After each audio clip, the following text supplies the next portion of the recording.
نتوجه الآن إلى الدكتور سي عبد الرزاق المصباحي الذي يأتينا من الصويرة للمشاركة بمداخلة تحت عنوان التخييل والتشييد البصري للعالم في التجربة القصصية لمحمد شويكة. فليتفضل مشكورا.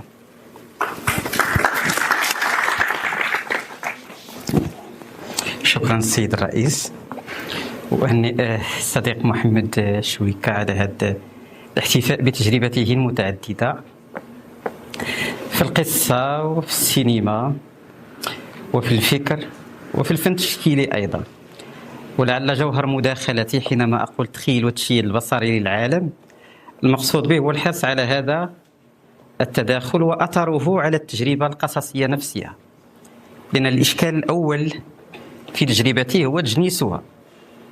هل محمد شويكة يكتب قصة قصيرة أم يكتب قراءة تخيلية كما ورد في إحدى مقالاتي، أم يكتب نصا هجينا، أم يكتب نصا لوغوسيا ولكن يغلفه بالكتابة القصصية؟ لأنه المشكلة الآن في التجنيس هي مرتبطة بالمادة التي ينهل منها.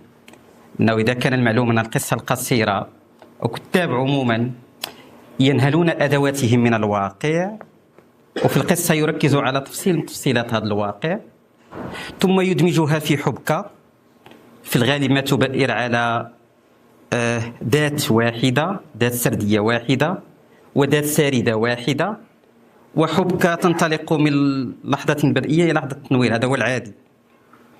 أو يعتمد على قراءات سابقة، ليس بالضرورة أن يعود إلى الواقع، ولكن إلى الواقع الممكن من خلال قراءات سابقة. بالنسبة إلى تجربة الصديق محمد شويكة مختلفة قليلا.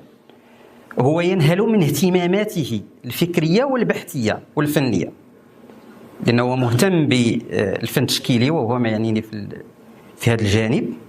مهتم بالفن التشكيلي وبالسينما، بالصورة يشتغل عليها نقديا ويشتغل عليها فكريا. وأعتقد بأن هذا هو المرجع الأساس في كتابته القصصية، حتى يوازن بين الكتابة القصصية وبين الفن التشكيلي تارة، أو يجمع بين تخصصه في الفلسفة وبين القصة القصيرة.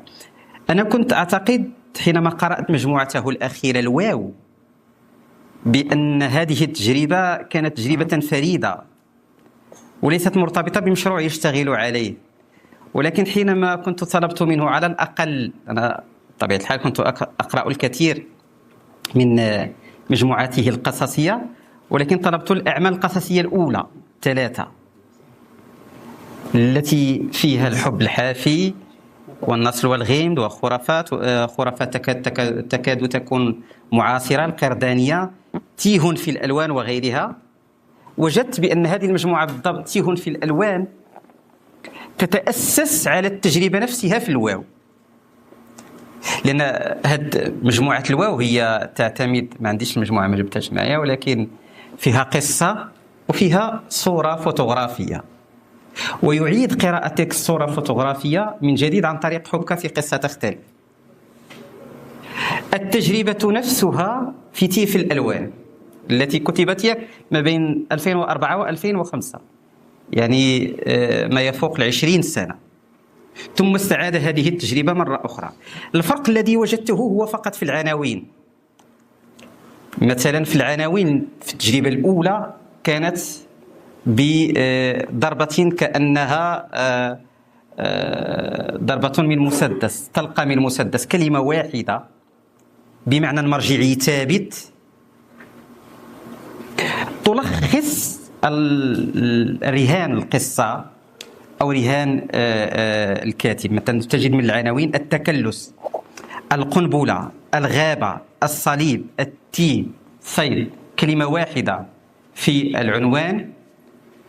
والقصة تترجم تخيليا صورة فوتوغرافية لكتاب عرب عفوا لفنان تشكيليين عرب ومغاربة وعالميين. في تجربة الواو تجربة منعكسة، لأنك لا تجد فيها تفتيه، لا تجد لم يكن هناك صورة مرافقة.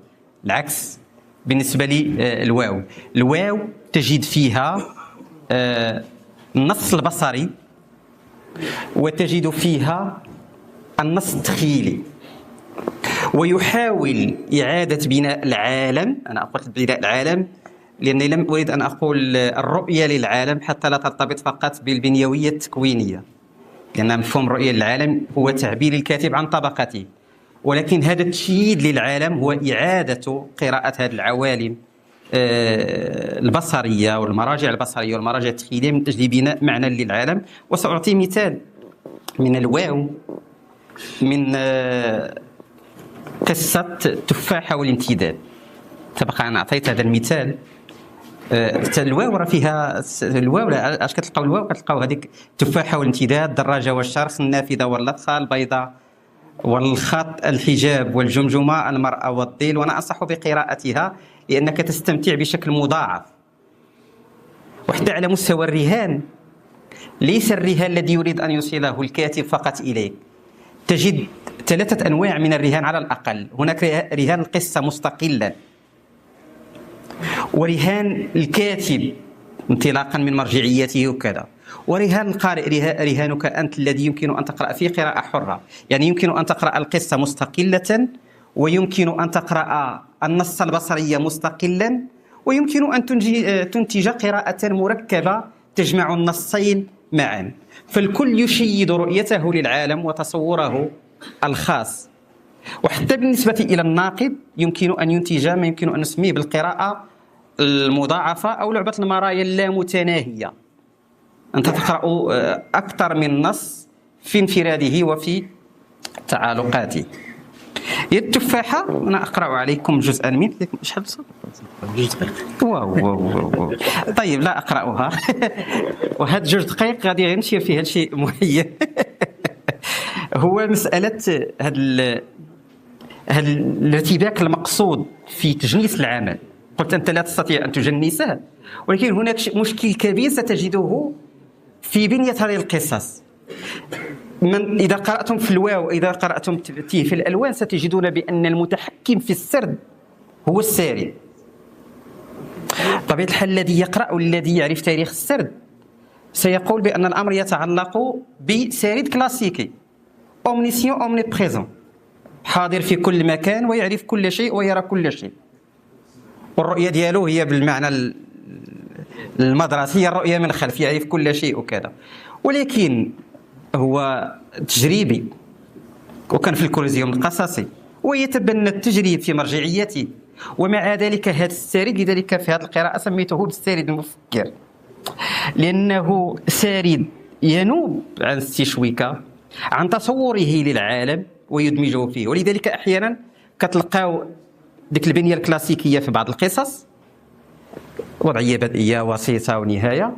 أحيانا تجد أن السارد يتماهى في ذكر الأفكار والتصورات وغير ذلك، وأحيانا أخرى هناك تناوب، تجد الشخصيات، بعض الشخصيات لها صوت، ولكن مع ذلك تجد سلطة السارد حاضرة.